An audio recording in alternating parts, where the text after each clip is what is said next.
If you're experiencing billing issues on Robinhood, follow these steps to resolve them efficiently. This guide will help you navigate the process and get your concerns addressed. Step 1. Identify the issue. Before filing a refund or dispute, use the eshor.com link in the description to open the refund dispute deadline calculator and confirm your deadline. Step 2. Check account statements.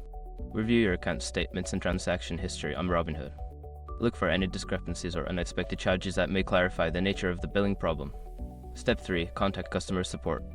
Reach out to Robinhood's customer support through the app or their website. Use the help section to find the appropriate contact method, whether it's through chat, email, or phone.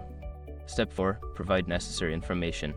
When contacting support, be ready to provide relevant details such as your account information, a description of the billing issue, and any supporting documentation like screenshots or transaction ID. Step 5. Follow up. After submitting your inquiry, keep track of your request and follow up if you do not receive a timely response. Ensure that you stay informed about the progress of your issue until it is resolved. By following these steps, you can effectively address and resolve any billing problems you encounter on Robinhood.